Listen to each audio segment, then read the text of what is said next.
Hey everyone, welcome back to Bio School. This is Gayatri. In today's session, we are going to solve some previous year CSIR net questions from laws of inheritance. So let's begin. Okay, so this is the first question. The following biochemical pathway for purple pigment production in flowers of sweet pea. Okay, this is the biochemical pathway for purple pigment production in flowers of sweet pea. Okay, first it will be the colorless precursor 1, then allele A, then colorless precursor 2, allele B, then that leads to purple pigment in flowers of sweet pea. Recessive mutation of either gene A or B, recessive mutation of either A or B will lead to the formation of white flower. Okay, if A or B is mutated, then that lead to the formation of white color flower. A cross is made between two plants with genotype capital A, capital B, small b, and small a, small b, small b.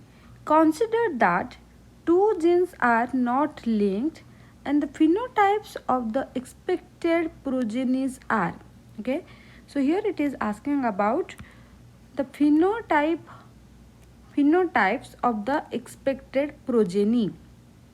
So for solving this question, first we have to cross these two. Okay, let's cross capital A, capital B, small b with small a, small b, small b.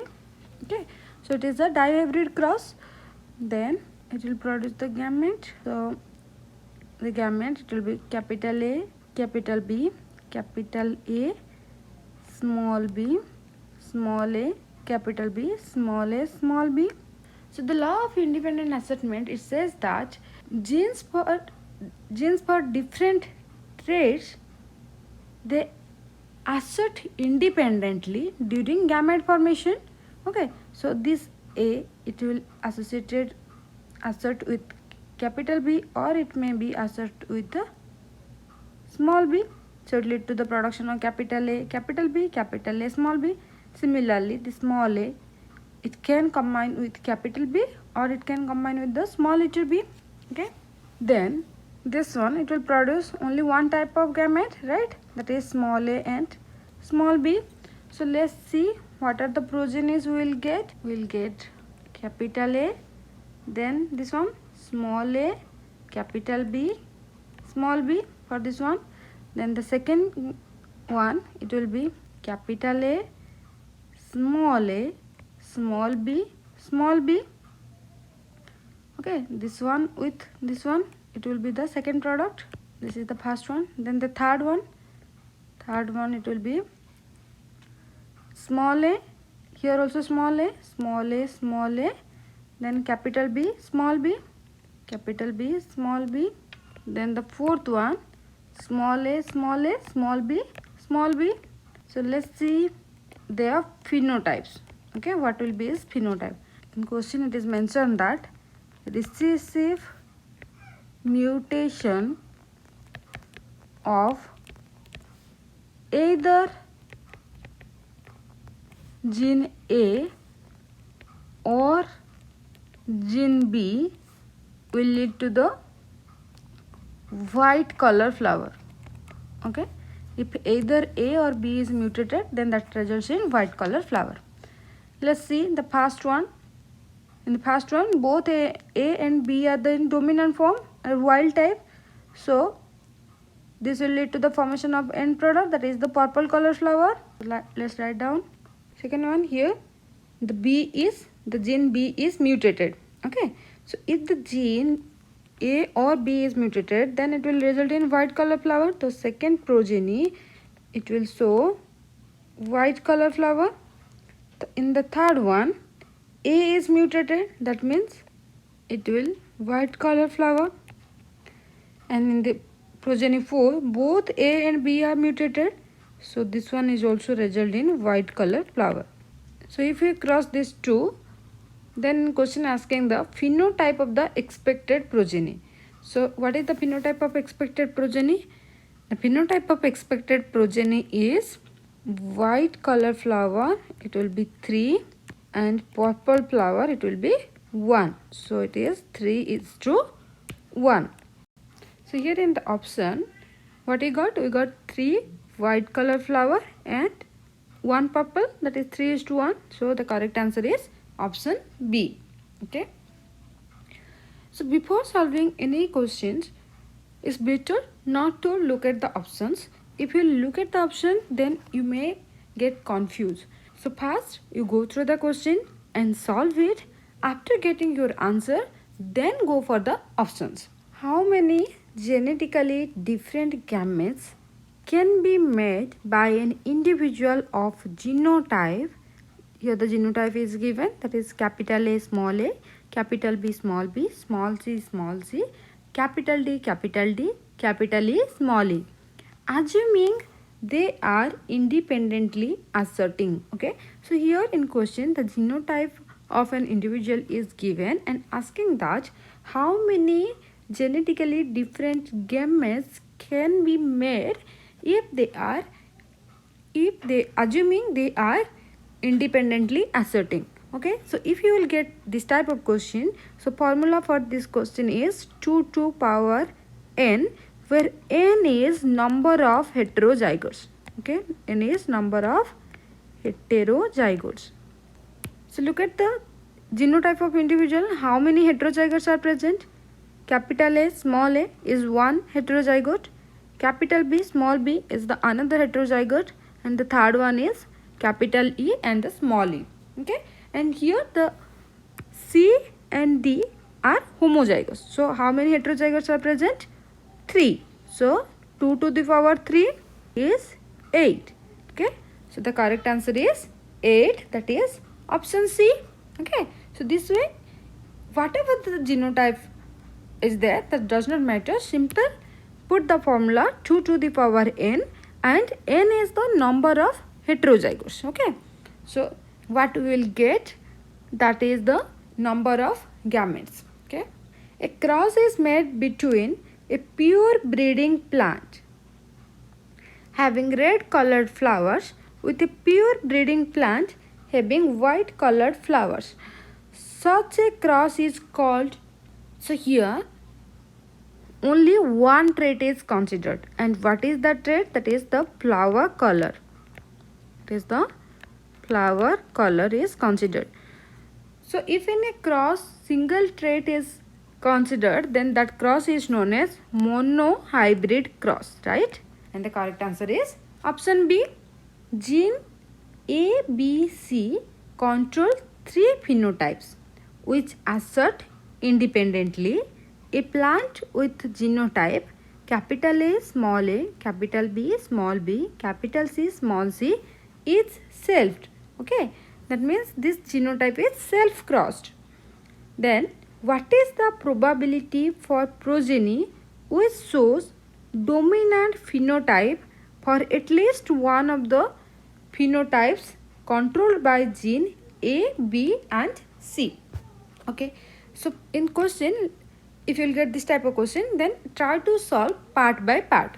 Okay, so first what we have to do, first we have to self cross this genotype. Okay, so after the self crossing, we have to find out the number of progeny. Okay, then how many or what is the probability that progeny will show dominant phenotype? Okay, let's solve this. So capital A small a, capital B small b, capital C small c, capital A small a, capital B small b, capital C small c. So it is a tri-hybrid cross. Okay, here the 3 different traits are considered. So if it is a tri-hybrid cross, then let's find out the number of gametes for this one. How to find out the number of gametes? That is 2 to the power n, and n is the number of heterozygotes. So here the number of heterozygote is 3. So the 2 to power 3, 2 to the power 3 equal to 8, right? So this individual will produce how many gametes? 8 gametes. Similarly, this individual will also produce 8 gametes. Okay, So the total number of progeny will be 8 multiplied by 8, that is 64. Okay, in trihybrid cross the total number of progeny, it will be 64. In dihybrid cross total number of progeny is 16. Okay, so here the total number of progeny is 64. And you know, in the trihybrid cross, or it may be the dihybrid cross, you will get a dominant progeny. Okay, that is with capital A, capital B, small capital C. Okay, one progeny with all the dominant genes. Okay, and another progeny will get with all the small genes, small a, small b, small c. So here out of 64 progenies, you will get only one progeny that is showing recessive phenotype. Okay, and one showing complete dominant phenotype, and the rest 62. Okay, the rest 62 progenies, they will show dominant phenotype. Rest 60 show dominant phenotype. Either they may be homozygous dominant, or it may be the heterozygous dominant. Okay, so in question it is asking about what is the probability for progeny which shows dominant phenotype for at least one of the phenotype controlled by gene A, B and C. Okay, so what will be the answer? Out of the 64 progenies, only one progeny will show recessive. So how many progenies they will show the dominant phenotype? That is 63 progenies, they will show dominant phenotype for at least one of the phenotype controlled by gene A, B and C, and out of 64. So the answer is 63 progenies out of 64 will show dominant phenotype. So the correct answer is 63 upon 64. So here the correct answer is option C. Okay, let's go for this question. Two interacting genes independently asserting, okay, were involved in the same pathway. Absence of either genes function leads to the absence of end product. Got it? If either of the genes function is absent, then that leads to absence of the end product of the pathway. A dihybrid cross involving two genes is carried out. Okay, dihybrid cross is carried out. What fraction of the F2 progeny will show the presence of end product? Okay, so in this question, the first thing is dihybrid cross. Okay, first we have to do a dihybrid cross. In dihybrid cross, absence of either gene. Okay, let's say A and B, two genes. If either of the gene is absent, then that will lead to absence of end product. But in question it is asking that what fraction of F2 progeny will show presence of the end product. So that means in the dihybrid cross, if both the genes are present, that will lead to the presence of end product. Okay, let's solve it. First, a dihybrid cross, capital A, capital B, small b, cross with capital A, small a, capital B and small b. So in question it is mentioned that absence of either of the gene function lead to absence of the end product, and it is asking that what fraction of F2 progeny will show the presence of end product, right? Presence of end product means presence of both A and B genes. Okay, so here to solve that question, we did dihybrid cross and we got our progenies here. Okay, let's see this one. Here both A and B genes are present. Here also. Here also. Okay, so here both the A and B genes are present. Let's see the other one. True. See, if I'll do here, that is, we will get capital A, small b and small b. That means, okay, that is the gene B is the recessive or it is absent. So it will lead to the absence of end product. Similarly here, if we will cross capital A, small b, okay, the B is absent. So for the presence of end product, both the gene capital A and capital B should be present in the progeny. If either of the gene is absent, then that lead to the absence of end product. Okay, so go for this one. Let's see, this one is small a, capital B. So here the A is absent, so that will lead to the absence of end product. This one, small a, capital B, small b. Here A is also absent.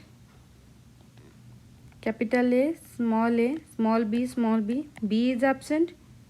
Small a, capital B, small b. A is absent. Small a, small b. So here both A and B is absent. So out of 16, only 9 have both the capital A and capital B genes. Okay, both the genes are present in 9 out of 16. That means 9 out of 16 of F2 progeny will show the presence of end product.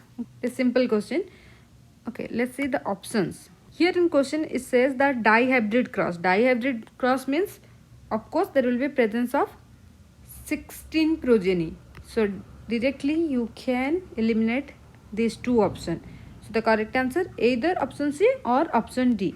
So what we got? We got the correct answer is option C, that is 9 out of 16 progeny will show the presence of end product. Thank you so much for joining me today. Hope this video will help you a lot.